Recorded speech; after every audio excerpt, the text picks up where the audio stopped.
بسم الله الرحمن الرحیم. ملګرو، نننۍ ویډیو کې موږ د کمپیوټر د تیر ویډیو پر ادامه د کمپیوټر د برخو څخه نن د هارډویر د برخې وایو. هارډویر خپل ځان ته په 5 قسمه دی: انپوټ ډیوایس، آوټپوټ ډیوایس، سټوریج ډیوایس او پروسیسینګ ډیوایس دی، او 5م قدم کې کنیکټینګ ډیوایس دی. انپوټ ډیوایس هغه ډیوایسونو ته ویل کېږي چې کمپیوټر د بهر څخه ډیټا یا معلومات اخلي او دننه کمپیوټر کې کار پرې اجرا کوي. مثلا کیبورډ، موس، کیمره. کیبورډ دی چې موږ تاسو د باندې څخه اوس مثلا که چېرته زه په کیبورډ کې پی ووایم، هلته ماته په سکرین کې څه کوي؟ په سکرین کې دی ماته پی ښکاره کوي که نه؟ دې ته کار کول دننه ډیټا یا معلومات موږ ته د باندې څخه ورکوو، اما کار دننه په کمپیوټر په سکرین کې اجرا کېږي. دې ته وایي د کمپیوټر انپوټ ډیوایسونه. که چېرته موږ عکس اخلو په کمپیوټر کې، عکس موږ ته د باندې څخه د باندې ورته ناست د کمپیوټر ته او عکس دننه اخیستل کېږي. اوس په تاسې داسې نه وي چې یو کس دننه په کمپیوټر کې ناست دی عکس اخلي، داسې خو امکان نه لري. دې ته هم عکس موږ د باندې ګوره ناست یو، معلومات یعنې ډیټا د باندې څخه اخلي، اما زموږ تصویر په کمپیوټر کې جوړېږي. دې ته انپوټ ډیوایس وایي. په 3م قدم کې راځو، په 2م قدم کې وبخښئ، آوټپوټ ډیوایس. آوټپوټ ډیوایس دا د انپوټ برعکس دی. دا معلومات او ډیټا خارجوي له بهر څخه کمپیوټر ته، لکه سکرین، مونیټر، لوډ سپیکر. سکرین هر هغه کار چې دننه په کمپیوټر کې اجرا کېږي، سکرین یې موږ ته ښکاره کوي. مثلا موږ گیم کوو، گیم خو دننه شروع اما موږ د باندې وینو. هغه څنګه؟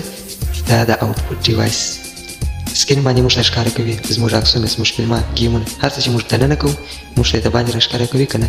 اوس مثلا که چېرته موږ وایو غزل په کمپیوټر کې پلی کړو، غزل خو دننه شروع ده اما موږ یې څنګه اورو؟ موږ یې د باندې اورو. هغه څنګه؟ دا ځکه چې دغه کوم کار چې دننه کېږي هغه موږ ته بهر آوټپوټ د باندې د کمپیوټر څخه راته راباسي.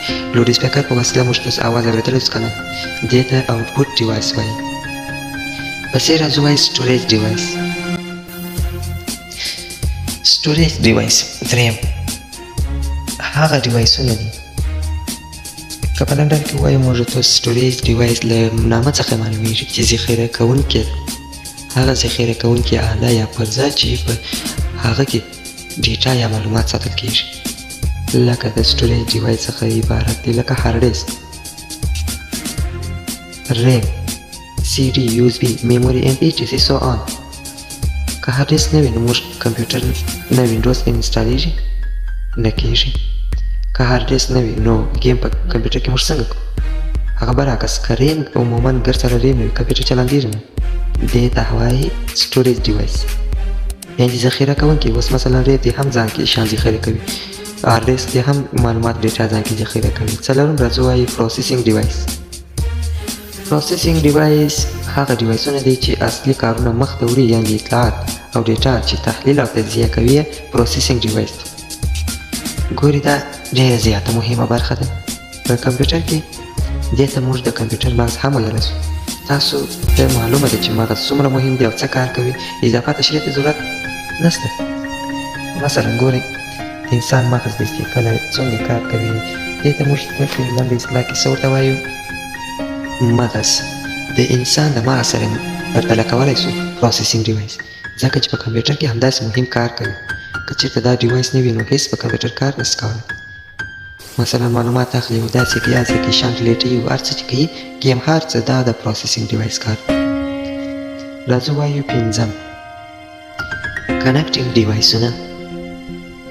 هغه ډیوایسونه دي چې یو کمپیوټر له بل کمپیوټر سره وصلول، یا هم یو کمپیوټر له یوې شبکې یا هم بل څه سره، که موبایل وي، شبکه، وای فای، هر څه سره وصلولو ته کنیکټینګ ډیوایسونه وایي، لکه وای فای، ان آی سی، نیټورک انټرفیس کارډ، بلوتوث، etc so on. اوس که چېرته موږ غواړو زموږ یو موبایل دی غواړو د کمپیوټر سره یې وصل کړو، کمپیوټر کې وای فای لرو، غواړو د کمپیوټر وای فای د موبایل سره وصل، دې وصلولو ته کنیکټینګ ډیوایسونه.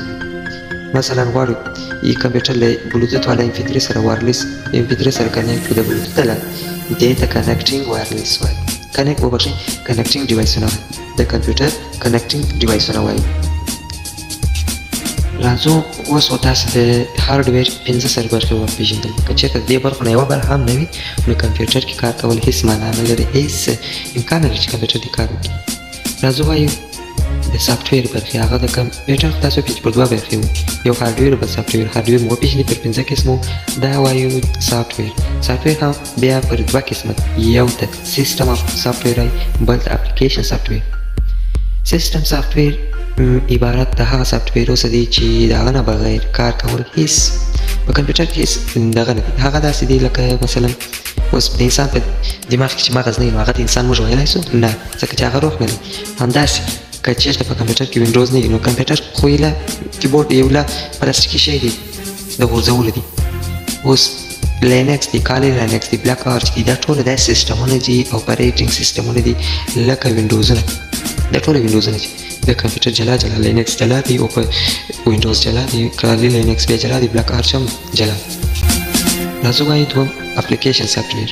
هر هغه ډیوایسونه دي چې پرته له دې نه کمپیوټر موږ چلندولی سو اما خو اسانتیا ځان ته نسو برابرولی. اوس که چیرې موږ ورډ، اکسل، فوټوشاپ، پاورپوینټ دا ونه لرو، موږ تاسو اوس مثلا غواړو چې یو استعلام ولیکو نو چې ورډ نه وي موږ استعلام په چیش کې لیکلی سو، نه یې سو لیکلی. اکسل نه وي موږ تاسو یو مالي بخش اداره کولی سو، نه یې اداره کولی. همداسې که غواړو چې یو عکس ایډیټ کړو نو یو عکس یو لوګو جوړو په فوټوشاپ نو چې فوټوشاپ پروګرام ورسره ونه لري، وجود ونه لري، نسو کولی. همداسې نور هم ډېر سافټویرونه شته په کمپیوټر کې چې موږ تاسې لرو، خو هغه ټوله پر دغو دوو بخشو ویشل کېږي. عمومي ته موږ دوه سافټویر لرو، یو سیسټم دی، بل اپلیکیشن سافټویر دی. اوس خو مو د کمپیوټر چې شي دي هغه برخې دي، د هغو برخې مو پسې وپېژندلې مکمل. که چېرته تاسې کوم ځای کې مشکل لرئ کمنټ کولی سئ. راتلونکي ویډیو کې به انشاءالله موږ نور هم بیزیک کمپیوټر یا د کمپیوټر په صفري زده کړه وښیو. که چېرته تاسې زموږ سره چینل ته نوي راغلی یاست ملګرو هیله کوم چینل سبسکرایب، ویډیو لایک کړئ. مننه.